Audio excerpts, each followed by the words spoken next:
വാതിൽ തുറന്നപ്പോൾ കാണുന്നത് ഫ്രണ്ട്സ് എല്ലാവരും കൂടി കേക്കുമായി വാതിലിനു മുൻപിൽ നിൽക്കുന്നതാണ്. വാതിൽ തുറന്നപ്പോൾ തന്നെ അവർ എന്നെ വിഷ് ചെയ്തു. കാരണം അന്നെന്റെ ബർത്ത്ഡേ ആയിരുന്നു. എനിക്ക് ആണേൽ ദേഷ്യവും വരുന്നുണ്ട്, എന്നാൽ സന്തോഷവും വരുന്നുണ്ട്. എല്ലാവരോടുമായി പറഞ്ഞു, നിങ്ങളെല്ലാവരും കൂടി ഞങ്ങളെ ശരിക്കും പേടിപ്പിച്ചേട്ടോ.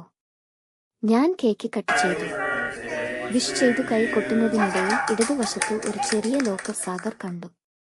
സാഗർ അത് തുറന്നു. അപ്പോഴാണ് നിങ്ങളും അത് ശ്രദ്ധിച്ചത്. സാഗർ ആ ചെറിയ ലോക്കറിന്റെ വാതിൽ തുറന്നപ്പോൾ അതിൽ ഒരു പഴയ പുസ്തകവും ഒരു ചാർട്ട് ചുറ്റിവെച്ചതും ചാക്കുകൊണ്ട് ഉണ്ടാക്കിയ പാവയിൽ ആണി അടിച്ചു വെച്ച പോലെ ഒരു രൂപവും ഉണ്ടായിരുന്നു. അവൻ അത് പുറത്തെടുത്തു. ഞങ്ങൾ ആകാംക്ഷയോടെ അതെന്താ എന്നറിയാൻ നോക്കി. ആ ബുക്കാണ് ആദ്യം ശ്രദ്ധയിൽപ്പെട്ടത്. കാരണം അതിന്റെ മുഖചിത്രം തന്നെ ഒരാടിന്റെ തലയൊട്ടി. അതിന്റെ നെറ്റിയിൽ ഒരു വൃത്തത്തിന് നടുവിൽ ഒരു നക്ഷത്രം വരച്ചിട്ടുണ്ട്.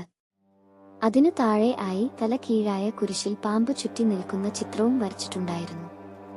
വളരെ അധികം പഴക്കം ചെന്നിരുന്നു ബുക്കും ചാർട്ടും തന്നെ. വളരെ പ്രത്യേകത ഉണ്ടായിരുന്നു ആ പുസ്തകത്തിന്. കാരണം അത്രയും പേടിപ്പിക്കുന്ന രീതിയിൽ ഉള്ളതായിരുന്നു അതിന്റെ മുഖചിത്രം. അതുകൊണ്ട് തന്നെ എല്ലാവരും ബുക്ക് തുറക്കാൻ പേടി കാണിച്ചു. രമ്യ പറഞ്ഞു, വേണ്ട, വെറുതെ പണി മേടിക്കേണ്ട. ഇതൊക്കെ പിന്നീട് വലിയ പ്രശ്നമാകും. നീ അത് തിരിച്ചു വെച്ചേക്കുന്നേ. എനിക്ക് ഈ ഭൂതത്തിലും പ്രേതത്തിലും ഒക്കെ ഇത്തിരി വിശ്വാസമുണ്ട്. സാഗർ തിരിച്ചു വെക്കാനൊരുങ്ങി.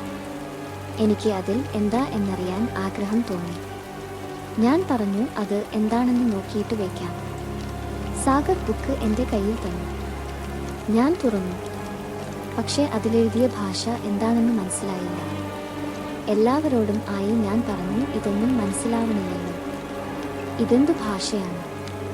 ഹരി പറഞ്ഞു, ഗൂഗിൾ ട്രാൻസ്ലേറ്റർ ഉപയോഗിച്ചാൽ ചിലപ്പോൾ അത് മനസ്സിലാക്കാൻ സാധ്യതയുണ്ട്.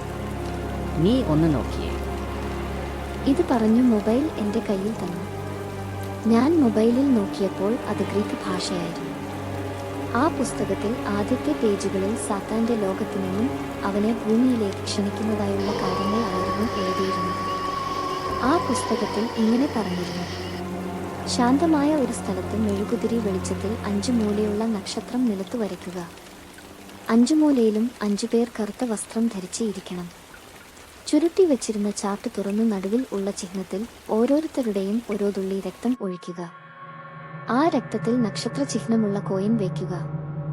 5 പേരും പറഞ്ഞിരിക്കുന്ന മന്ത്രം ഉച്ചത്തിൽ വിളിച്ചു പറയുക. പരസ്പരം കൈകോർത്ത് പിടിച്ചു ഒരുമിച്ചിരുന്നാണ് അവനെ ഭൂമിയിലേക്ക് ക്ഷണിക്കേണ്ടത്. അവൻ വന്നു കഴിയുമ്പോൾ പാവ അണിയാൻ തുടങ്ങി. അവനെ പ്രീതിപ്പെടുത്തിയാൽ അവൻ നിങ്ങളെ വലിയ നിലയിൽ എത്തിക്കും. എനിക്കാണെങ്കിൽ ഇതൊരു തമാശ ആയി ആണ് തോന്നിയത്. ഞാൻ ഇത് വായിച്ചിട്ടു എല്ലാവരോടുമായി പറഞ്ഞു. പല സിനിമയിലും ഓജോ ബോർഡ് കളിച്ചു ഇങ്ങനെ ആത്മാക്കളെ വിളിച്ചു വരുത്തുന്നത് നമ്മൾ കണ്ടിട്ടുള്ളതല്ലേ. അത് സിനിമ. റിയൽ ലൈഫിൽ അങ്ങനെ ഒന്നുമില്ല. ഞാൻ പറഞ്ഞു, ട്രിപ്പ് ഇൻട്രസ്റ്റിംഗ് ആക്കാൻ നമുക്ക് ഇതൊന്ന് ചെയ്തു നോക്കിയാലോ. ഇതിനു മുൻപ് ഇവിടെ താമസിച്ചിരുന്ന ആൾ ഇനി വരുന്നവരെ പേടിപ്പിക്കാൻ വേണ്ടി ചെയ്തിട്ട് പോയതാവും ഇതൊക്കെ. ഇന്നത്തെ കാലത്ത് ഇതൊക്കെ ആരാ വിശ്വസിക്കുന്നത്?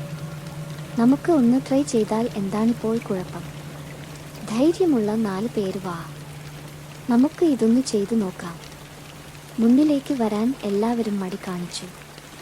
ഞാൻ പറഞ്ഞു, നിങ്ങൾ ആണുങ്ങൾ വലിയ ധൈര്യം കാണിക്കുന്നുണ്ടല്ലോ, എന്നിട്ട് ഇതൊന്ന് ചെയ്തു നോക്കാൻ പറഞ്ഞപ്പോൾ മുട്ടുവിറയ്ക്കുന്നു. കഷ്ടം തന്നെ. ഇത് കേട്ടതും ഹരിയും സാഗറും ശീതളും അഞ്ജുവും ആണ് മുൻപിലേക്ക് വന്നത്. സാഗർ മുന്നിലേക്ക് വരാനായി കൈപൊക്കിയപ്പോൾ രമ്യയുടെ കയ്യിൽ തട്ടി രമ്യയുടെ മൊബൈൽ കട്ടിലിനു അടിയിലേക്ക് തെറിച്ചു വീണു. രമ്യ അതെടുക്കാൻ ചെന്നപ്പോൾ കട്ടിലിനു താഴെ വലിയ നക്ഷത്രം വരച്ചു വെച്ചിരിക്കുന്നതായി കണ്ടു.